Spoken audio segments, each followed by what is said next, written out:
This episode is proudly supported by OpenTable. Nearly 1/3 of diners are booking same day. So they're making those decisions on the spot. And 10% are making their bookings within just a few hours. And so it's why it's so important to have booking software like OpenTable, which allows your diners to discover you. And so when restaurants are on platforms like OpenTable, they're much more likely to be discovered. We help diners to connect to restaurants. Ultimately, having technology, using technology, helps you to reattach to those diners. Experience the power of OpenTable. For an exclusive offer, visit restaurant.opentable.com.au/DITW. Being able to come down here to Wapengo every day is pretty special. We're extremely lucky to be where we are. This is Fishtales, a seafood podcast. I'm John Susman. Oyster farming on Wapengo Lake, located on the south coast of New South Wales, is a thriving industry that has been operating for over a century. Wapengo Lake is a pristine estuary system that is known for producing some of the highest quality oysters in Australia. The rock oysters grown in Wapengo Lake are an oyster which is renowned for their briny, mineral-rich flavour and creamy meat. The oysters are farmed using a range of traditional and modern techniques. Oyster farming is an important part of the local economy on the south coast and provides employment opportunities for many people in the area. It's also a sustainable industry, as the oysters help to maintain the health of the estuary system and the surrounding ecosystem. Shane Buckley is a well-known oyster farmer based in Wapengo Lake, on the south coast of New South Wales, Australia. He is the owner and operator of Wapengo Orgasnic Rock Oyster Farm, which has been producing high-quality rock oysters for nearly 2 decades. Hello, my name's Shane Buckley. I own Wapengo Rocks Wild Organic Oyster, located on the far south coast of New South Wales at Wapengo Lake.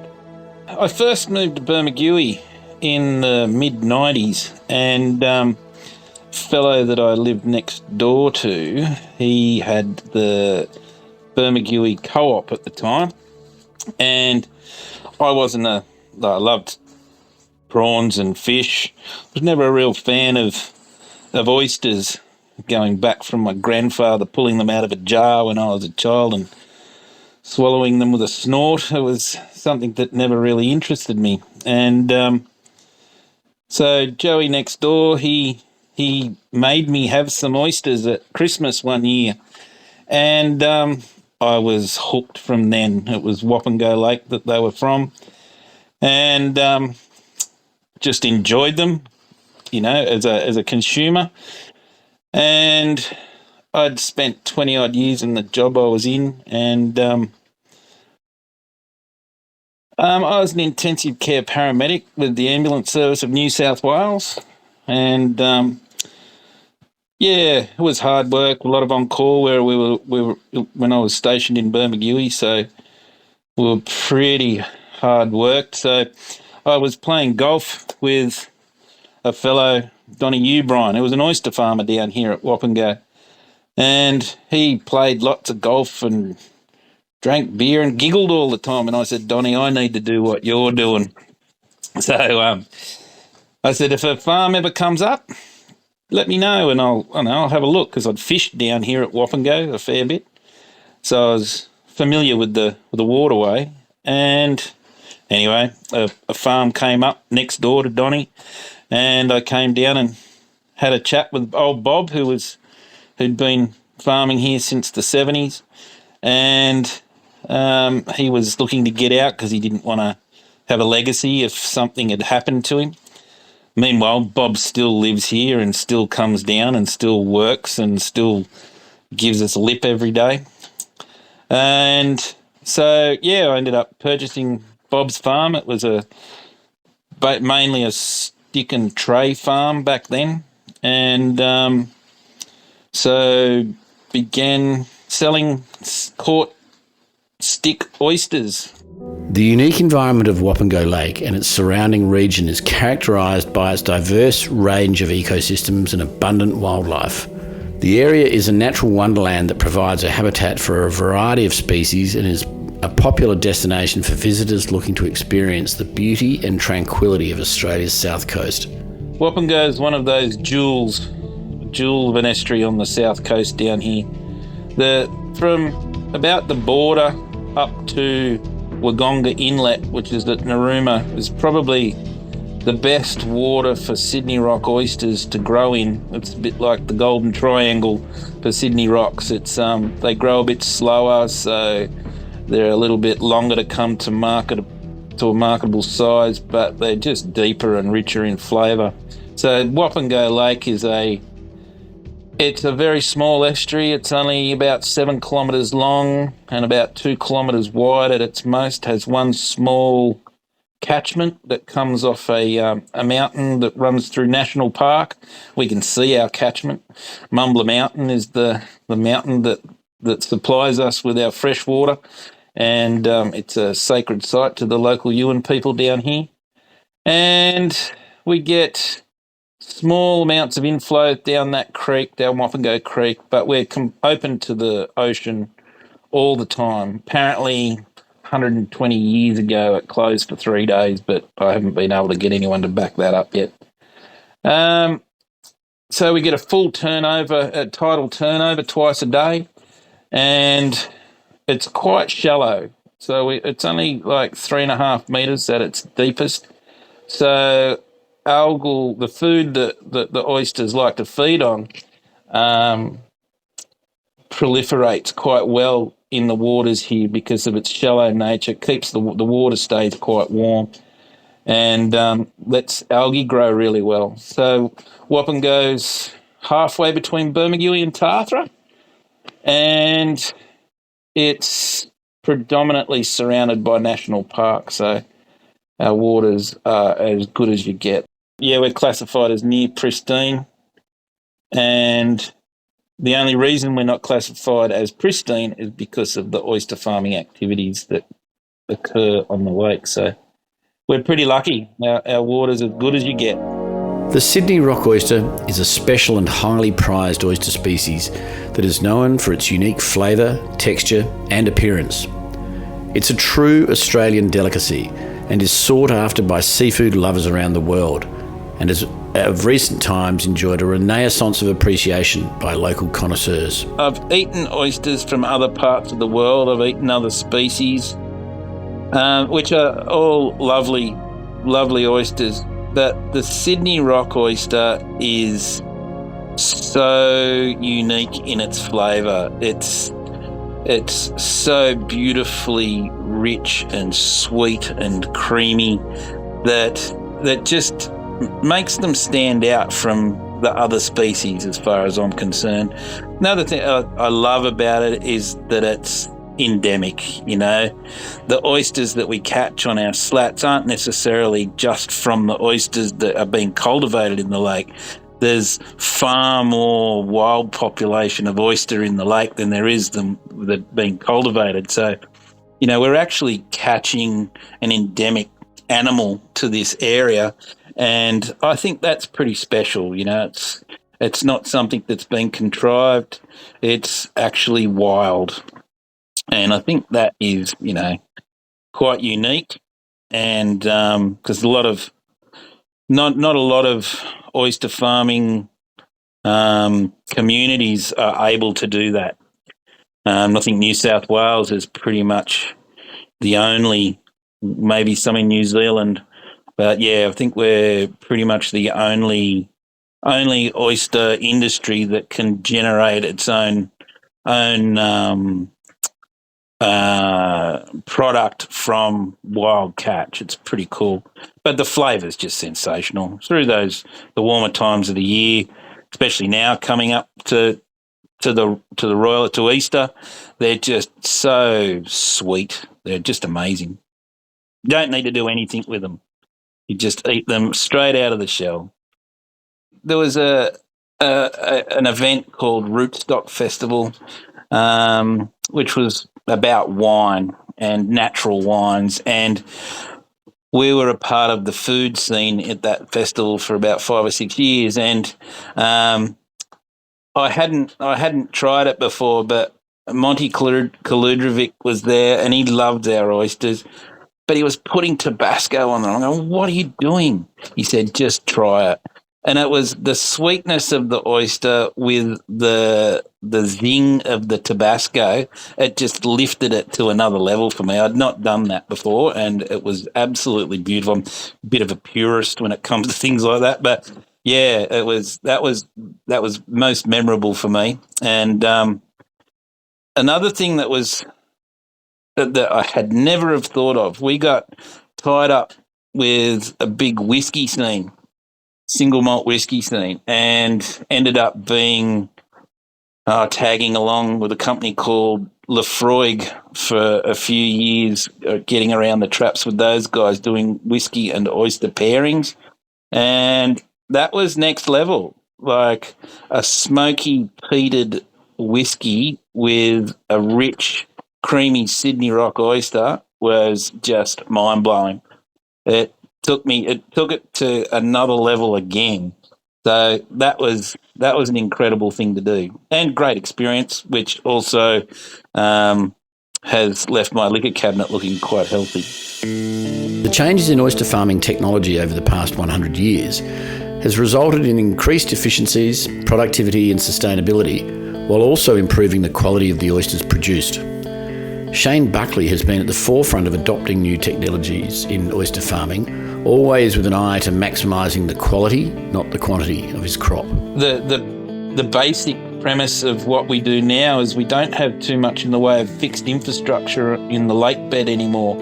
Used to be where the catching area was always post and rail, and we still use post and rail there because we have to fix the catching medium there, our slats.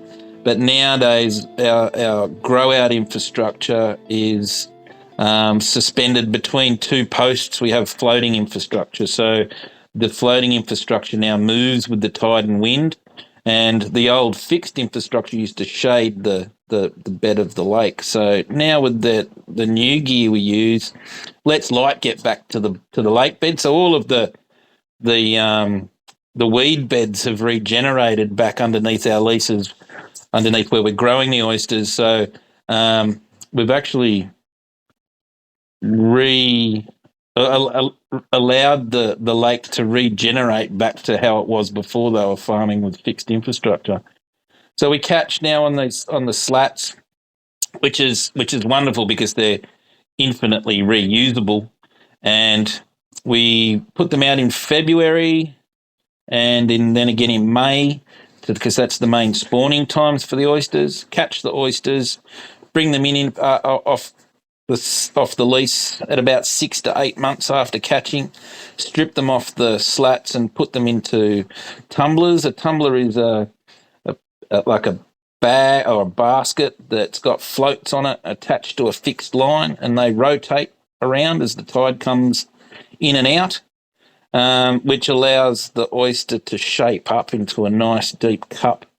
And we have them in there for about 12, 18 months. Then we've got this new infrastructure called Flip Farm, which is really revolutionising the way that we cultivate oysters, because the manual side of it's taken out in a big way. It's good bulk oyster storage, and we can put the oyster out and bring the oyster back in bulk bins, which has just really changed how much our labour on the water is expended. And then from Flip Farm, we go into floating bags, and then from there we go to harvest. So we store oysters in floating bags until we're ready to sell them, which happens on a weekly basis. Certifying an oyster farm as organic can present unique challenges due to the nature of oyster farming and the certification requirements. One of the main challenges is ensuring that the oysters are grown in a natural, sustainable environment. This can be difficult to achieve, as oyster farming can be impacted by changes in water quality, weather events, and natural predators. For Sydney Rocks, I'm the only certified organic, we have the only certified organic farm anywhere, because it's Sydney Rocks really only grow here in Western Australia and some in New Zealand. So, yes, we are. We're the only certified organic Sydney rock oyster farm. It was a hard slog. We had a lot of work to do. We purchased another farm, which was Don's farm, who first introduced me to oyster farming in 2012. And we bought the first farm here off Bob in 2006, and I'd realised pretty quickly that the whole tar thing was no good for anything. And so I set about pulling all of that infrastructure out. And while I was doing that, I had this thought, okay, there's benchmarking for cultivation of oyster, but there's no real benchmarking on ecological sustainability for oyster farming. And the only way I could really see that could be done was by becoming organically certified. So I first investigated the certifying bodies in the country. So after having a look at both of the standards for the two bodies, I chose one and approached them with the idea of becoming organically certified. Because it hadn't been done before, there were no standards in Australia for certification. So the body that I chose to go with, which was Australian Certified Organic, had to actually establish the standards to certify us against. So that was pretty groundbreaking, pretty exciting. We had a lot of input into what it is that we do. They used a couple of overseas models that they could produce the standards with. And so while all of this was happening, which took some time, obviously it takes a while for them to get standards written and then be accepted, we'd already started pulling the farms to pieces. We, as I said, the stick oyster that was dipped in tar, we stopped that immediately. I sold all of the caught stick oysters off that I could because I didn't want to have to deal with it. I mean, the caught sticks that were tar coated, a lot of the time they were just burnt. They were just incinerated. So black plumes of smoke going up in the air, and this was established norm, which I really couldn't see how we could call ourselves a sustainable industry if that's what we were doing to get rid of our used infrastructure.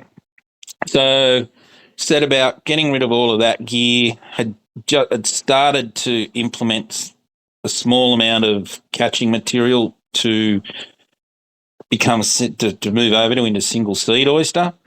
So it took me about 6 years to completely convert the farm into what is now certified organic. By the time I'd approached the certifying body and they had their time to get the standards written, I'd been practicing as I would be assessed as being certified for 3 years. So when it came to becoming or getting audited to become certified, there's normally a 3-year phase. You've got pre-certification and then 2 years of pre-certified, then you become certified organic. So we because we'd already been practicing that way, we had evidence of that.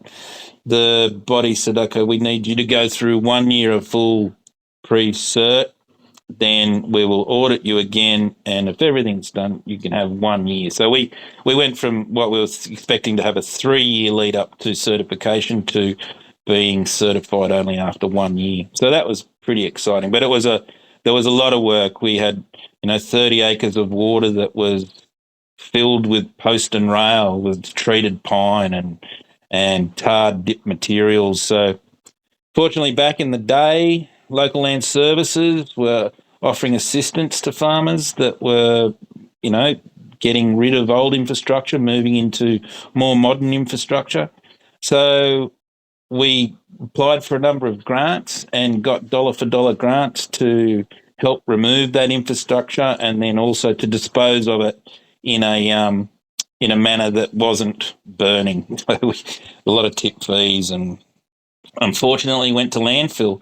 There wasn't much else we could do with it. So yeah, long journey for what I believe to be a great outcome. A typical day for an oyster farmer can involve a variety of tasks related to managing their crop, markets and staff. While the specific tasks may vary depending on the season and the needs of the farmer must be prepared to handle a wide range of responsibilities in order to ensure the success of their business. Now, we're at a point where I've actually got some fantastic help on the farm. So I've got couple of full-time employees that do all the hard work that we have to do nowadays. So for me, it's more nowadays I come down, I go out, I check the young oysters, I have a look at the slats to see how they're going, depending on the tide.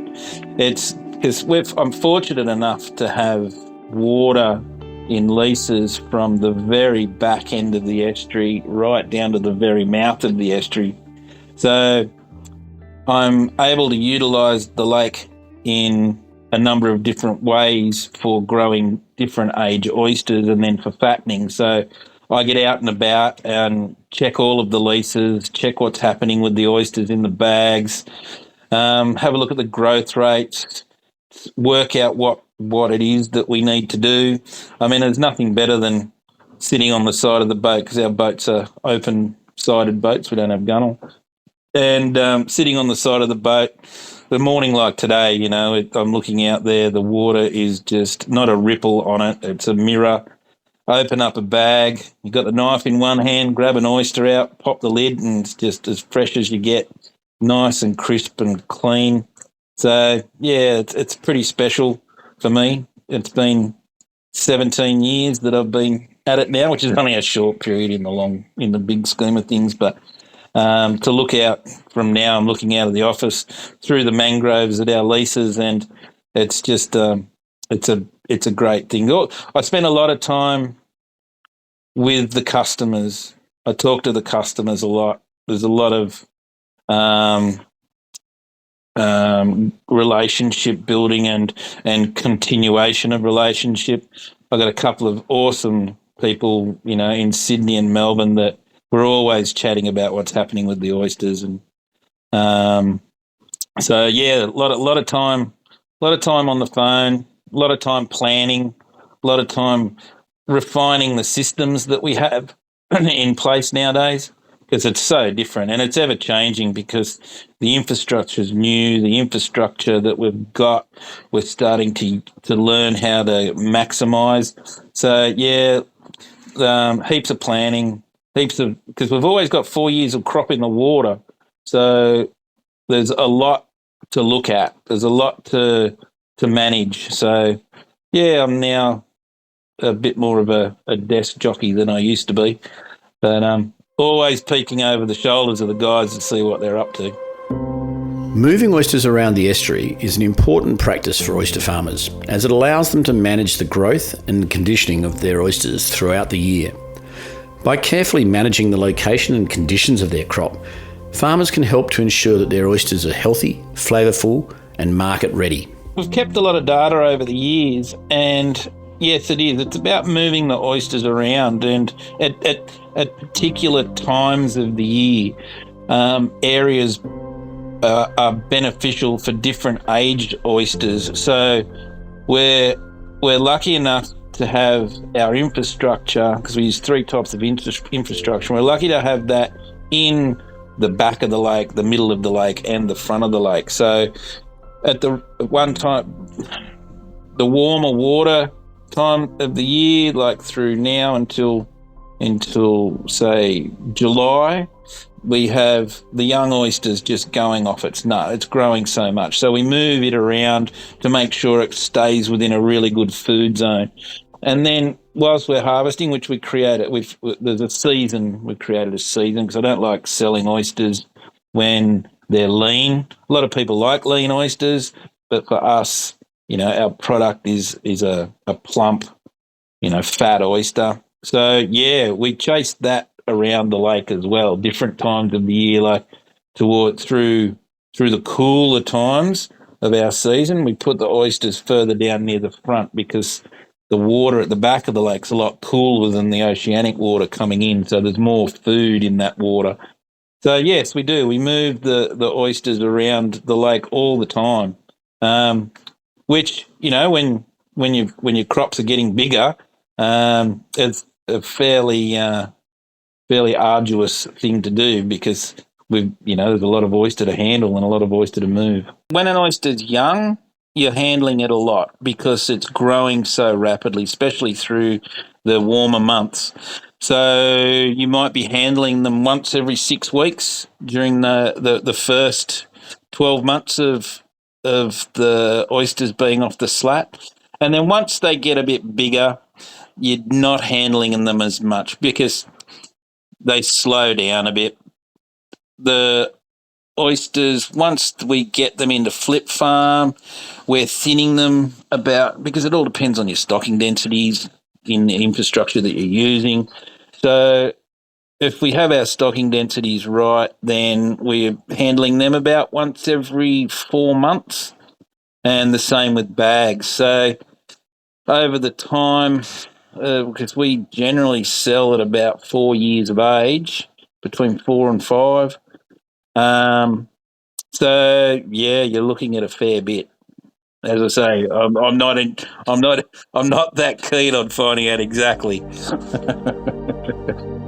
Selling oysters directly to restaurants can be a complex task for a farmer, requiring a combination of marketing, logistics and quality control skills. However, for farmers who are able to establish strong relationships with their customers and deliver high-quality, sustainably farmed oysters, the rewards can be significant. We're our own wholesalers, so we sell direct into restaurants.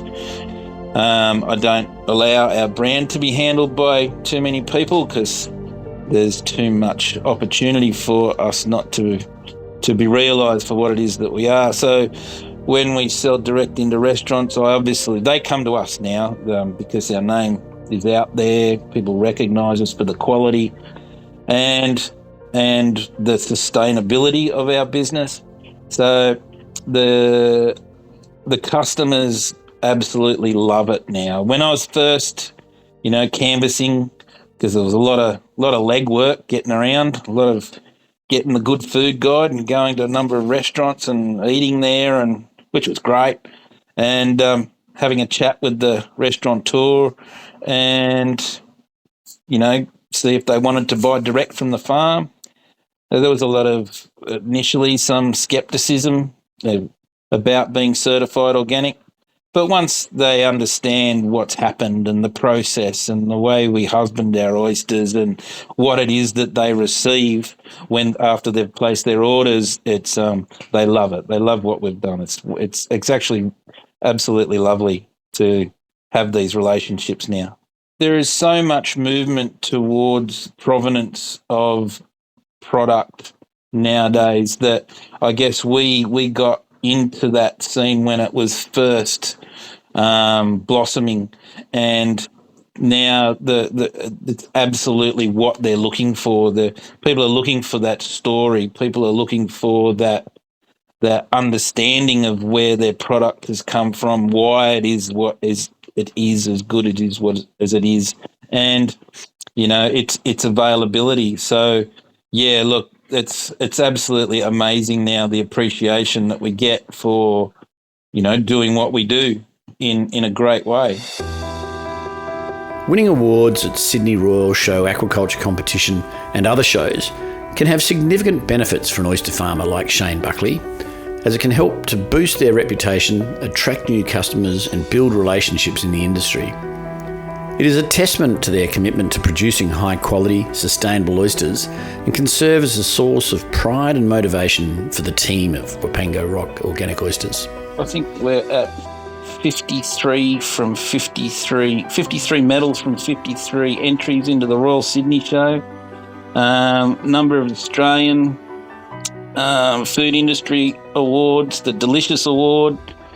So we've been lucky enough to rack a few up, and I think for me, it's a qualification for what it is that we're doing. It's for our customers. It's a recognition that our product isn't just something that we claim it to be. It's actually judged by peers and given an award of quality that we can take with us to reassure our customers that, we're not fooling around here. This is actually, we're serious about what we're doing. And it also gives you a bit of an idea of where you're sitting with the quality of the product that you're putting out there too. So yeah, look, we've been disappointed over the years with the products we put in. Look, I think every entry I put in should be gold medal, but that's all depends on the judges at the time. And you never know what's in the shell until they get there and open them. So we must be doing something okay, because we've managed to rack up a few medals nowadays. So very happy, very, very good for me to be able to give to my customers. The trend towards premiumisation is likely to continue as consumers seek out high-quality, unique and artisanal products. Oyster farmers like Shane Buckley, who can produce consistently high-quality oysters with unique flavour profiles and characteristics from a defined provenance, will be well positioned to meet this demand. We're working out what our capacities are without overstocking on the farm. So we think we're going to reach a level over the next 3 to 4 years that we're going to be really happy with. We've thought about expansion into other estuaries. We're just very lucky where we are here. We're waterfront, where everything's at our fingertips. So I can't really see us going too far outside of Wapengo. The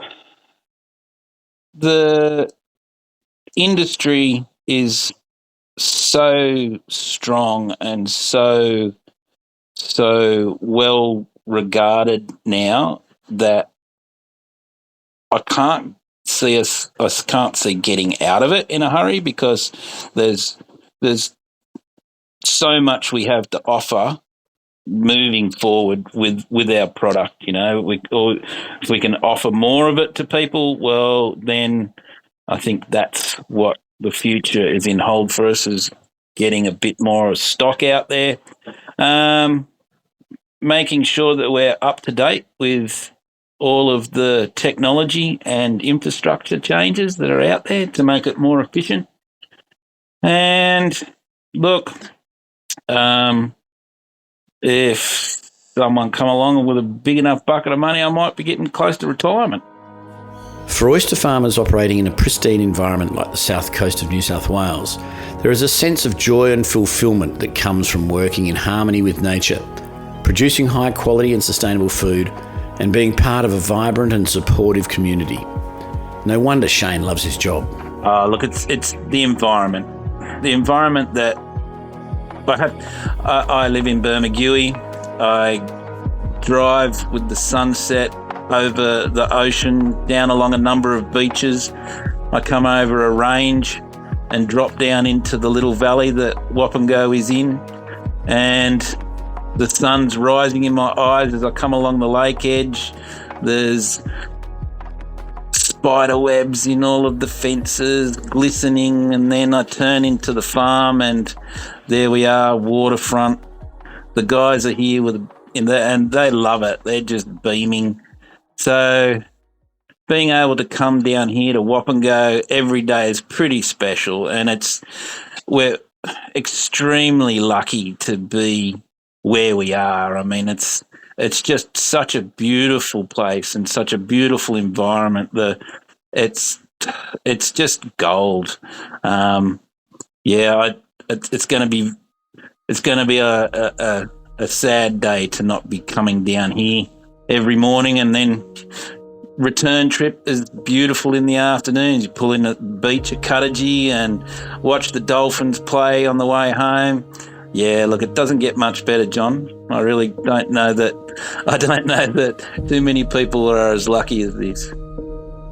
Shane Buckley is a respected figure in the oyster farming industry and a key player in the local community of the South Coast. His commitment to sustainable farming practices and his passion for producing high-quality oysters have earned him a reputation as one of the best oyster farmers in Australia. He tells a great yarn and is a true rock oyster champion.